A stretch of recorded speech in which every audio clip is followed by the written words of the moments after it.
Hi everybody, Michelle from Michelle's Craft Corner here. In this video today I'm going to show you how to make this awesome Z-fold card. Now isn't that cool? It folds flat but will stand by itself. Z referring to that fun fold Z shape right there. Isn't that awesome? Now to make this you're going to need a couple things. This particular card features the new Inside the Lines Designer Series paper. Now this is one of the Sale-a-bation items that you can currently earn for every $50 spent. So this is one of the items you can pick and that's the code for it. Now you may be familiar with this sheet, but it actually has 3 each of a couple other designs. So I wanted to share those with you as well. So just really fun patterns, very easy to color. Kind of going with that current popular coloring trend right now. It would also make really good scrapbook pages as well. Alright, so yet again, that's the code for that. The other thing we're using in this video today is some thick Whisper White cardstock. Now you can use the standard Whisper White as well, but I found that the thicker, the 100-pound weight that Stampin' Up! Has will hold up a little better and just work a little better for this card. And the other thing we're going to be using is Stampin' Up's watercolor pencils. Now these are just absolutely awesome. They're one of the new items from the Occasions catalog and coordinate with a lot of Stampin' Up! Colors. They don't come in this case. This is one of the clear cases that I purchased and put them in. And I'm going to be showing you 2 different ways to watercolor with these today, with the Aqua Painter and the Blender pen. Now, these I also have in here. So the Aqua Painters, it's like a fun paintbrush that has water in it. And it comes in a pack of 2. There's a thinner and a thicker tip. And then also the Blender pens, which has a thinner and thicker tip on that, and comes in a pack of 3. Now for this particular project, I recommend the Blender pens a little bit more. They're a little easier to work with, but you can really use either, and I'll show you how in this video. And the last thing you're going to need is, of course, your Stampin' Up! Trimmer. Now this thing is awesome because you can score and cut on it to get that template and all your pieces ready to go. Alright, so let's get started. Move those off to the side. So we're going to start with our piece of Whisper White cardstock and make our card base. I'm going to take that and our trimmer, okay, and we're going to score it first at 5.5. With the brown one is the score blade. Sorry if I shake the camera a little bit. And then what's also really awesome is it's got this little lever, excuse me, you can pull out and scoot it even further, all the way up to 4.5 inches, which is awesome. So after doing that 5.5 measurement, which for my international friends, that's 14 centimeters, then we're going to scoot it over and do 8.25 and score it again, which is 21 centimeters for my international friends. And then we're going to turn the whole thing over and we're going to cut it at 4.5. Now I like the 4.5 measurement because it will fit in a standard A2 card. You can do bigger, but it won't fit in that card. So here's those measurements again real quick for everybody to be able to see.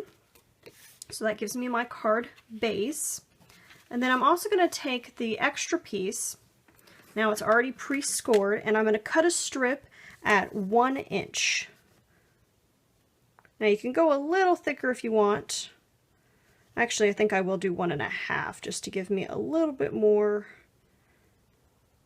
space. Okay, but you can really do any thickness for that strap that you want. All right. So now we are going to put that together. Actually, I will leave this out so you guys can see those measurements.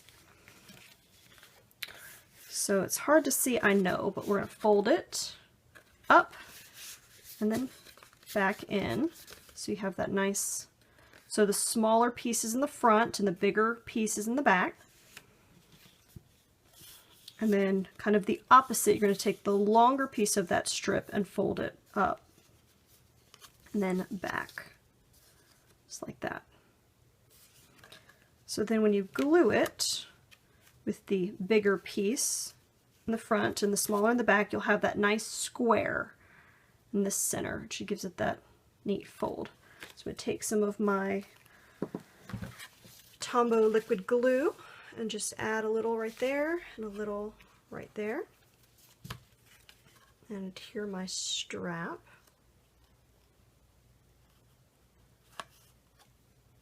That.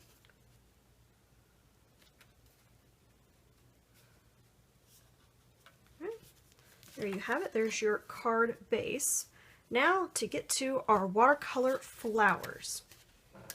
So I'm going to cut a piece from that wonderful Inside the Lines Designer Series paper. Now the tricky thing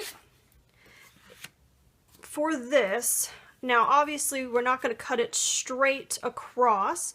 You don't want to have any flowers kind of poking out over the edge of your card because then it won't fit in your envelope.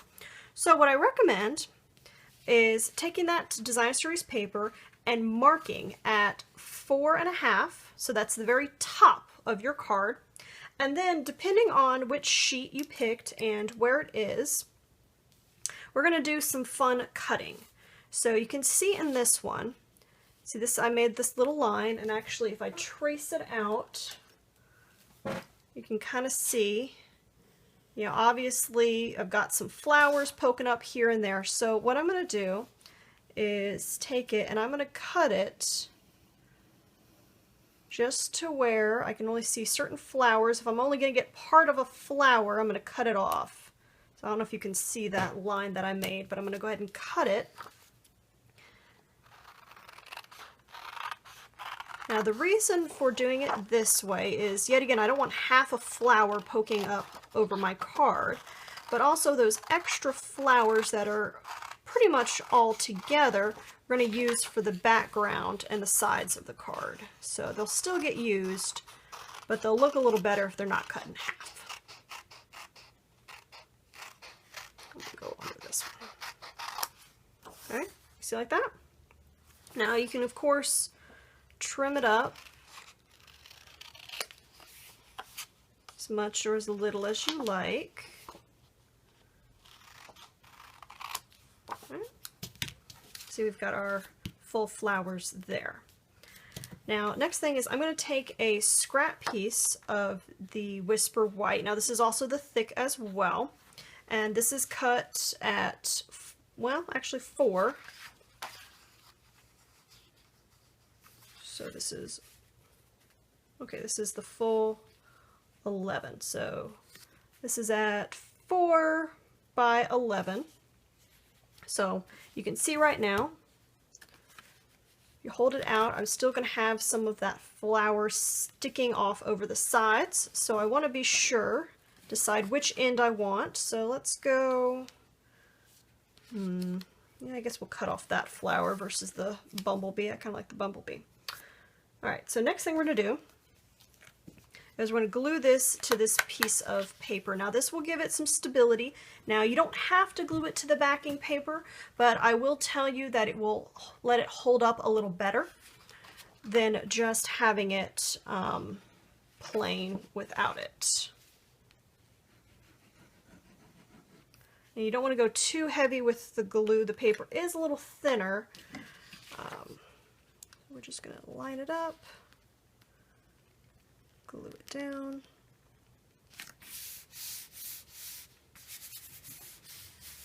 All right. And we're just going to trim off that extra bit. If you fold it over, you can see exactly where the paper overlaps and trim that up. There you go. Just like that. Put it off to the side for now. So now I can go ahead and trim it out a little better. With that backing on there.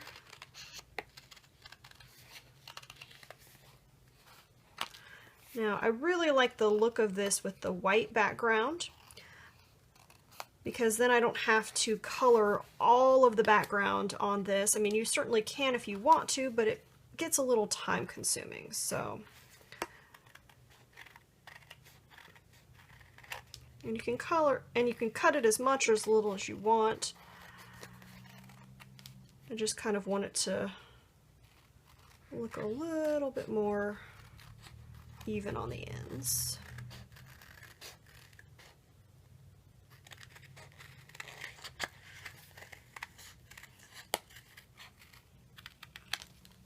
Just like that. Okay, so now that you've got it about however you would like it, my scraps out of the way here. Now we're going to go ahead and do some coloring. And pull out my watercolor pencils. Now for this particular one, I primarily used the wonderful Melon Mambo with a touch of the rich raspberry and some of the old olive. And then for the bluish green look, I also touched it with a bit of the Pacific Point on those. And then for the centers, I primarily used the yellow with just a little bit of the orange. Alright, so let's start coloring those, but all of these colors are awesome. I've got my aqua painter and my blender pen right here. Okay, so let's start off, just pick a flower here. How about this one? So what's nice about the watercolor pencils is you don't have to color the whole thing. The blending really does a lot of the work for you, but I do like to do the edges nice and thick. That gives you a little bit more for the blender pens to pull, color to saturate. So I just like to do a nice thick edge, and then you can also kind of do a few lines with the streaks of the flower, those petals. And then for the touch of purple, then I just go and do a little bit of that raspberry also on the edge. And if you're worried that it's still maybe a little light, you can give it just a really, really light coloring overall, just like that. And then for the inside, we're just going to do a nice edge of yellow and just a little bit around the sides. Just a little touch of the orange. And now we're going to blend it up. So generally when you're blending, you want to start with your lightest color first. So we're going to do the yellow here. And you can also make sure that there's no color still on your pen. So blend that out, and then we're going to blend out this orangey yellow. See, it kind of has that nice rich color. And then the pink purple. See how it just blends so beautifully.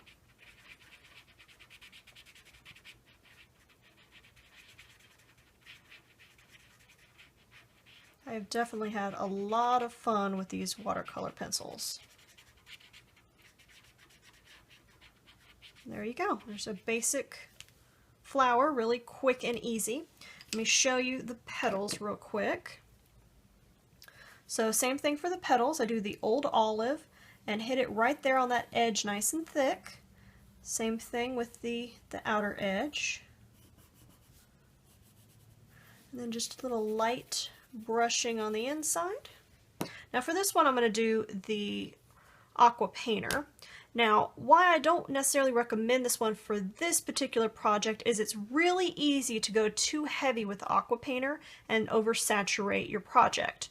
Now what I tend to like to do, I got this tip from another demonstrator, is to really wipe it off really good to where it's just practically dry, and I always like to use the back of my hand or a scrap sheet of paper, just whatever's handy. So wipe it off really, really dry, and then you're basically going to do like little swirling motions with it.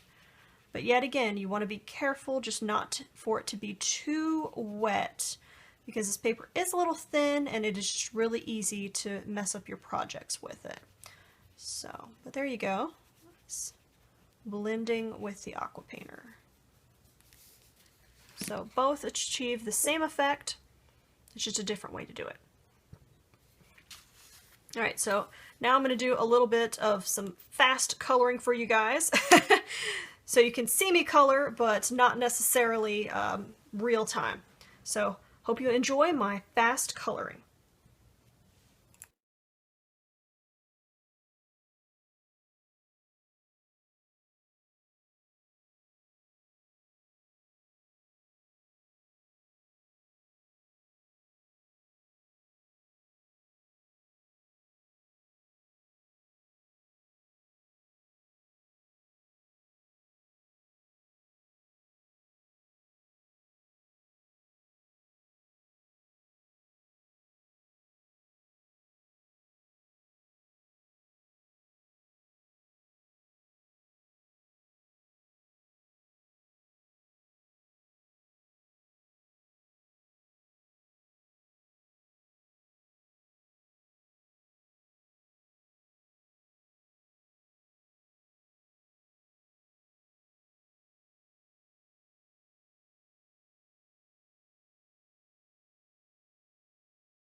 Okay, there we have it. It's all colored and I think it turned out pretty good. I don't know what you guys think. So next thing we're going to do is we're going to score it so that it can sit on top of our card base. Because right now, you know, it would be pretty flat. So let's go ahead and do that real quick. Get our trimmer back out. So we're going to score it, and actually because of that cut edge, it's going to be a little easier to score it from the back. Score it at 5.5. Yet again, same measurements as before. Open it up and score it at 8.25. Okay. So we have a nice crease that we can fold. Oops, sorry. And we glue to our card. Oops, I folded that the wrong way. Should be folding in. There we go, just like that. So from here you can kind of get a better view of what your card's going to look like when done. So let's go ahead and adhere it to our strip. Move some of my pencils out of the way here.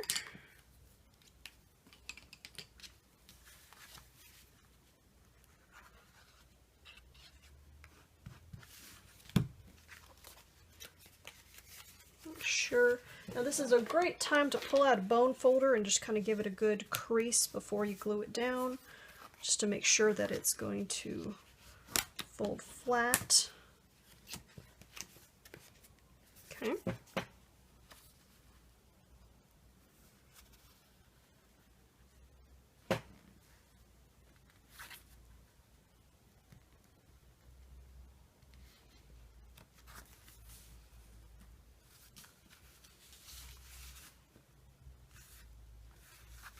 Right down to that edge.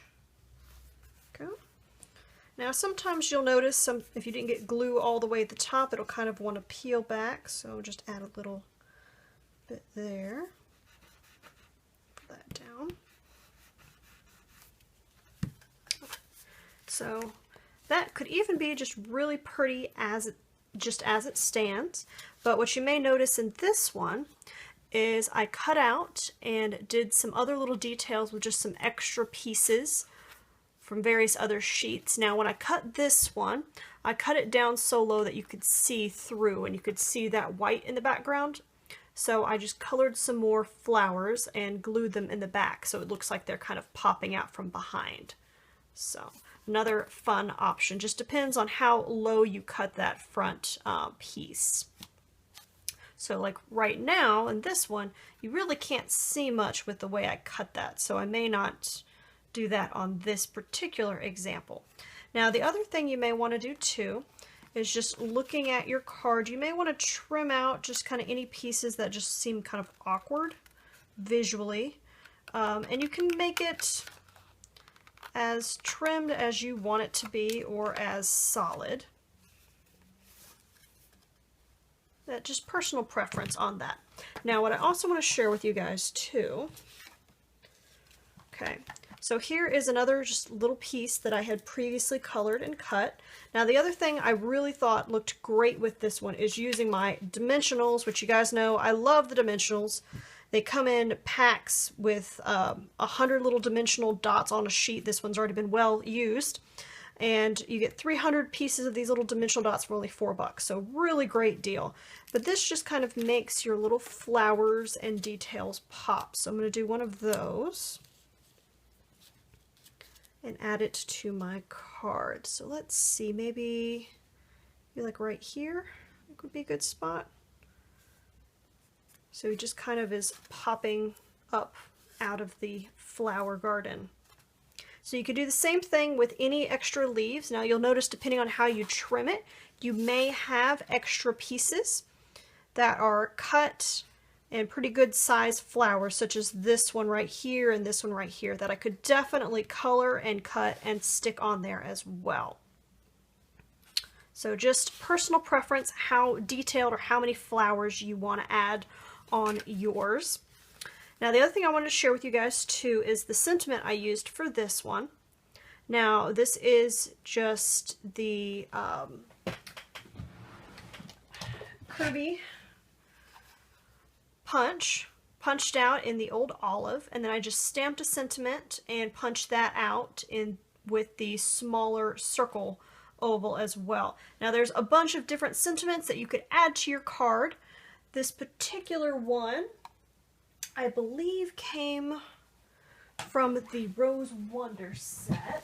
Let me look real quick. I can put my hand on it. Yes, so this particular thank you came from the Rose Wonder, which also has a good birthday, wedding wishes, another wonderful stamp set.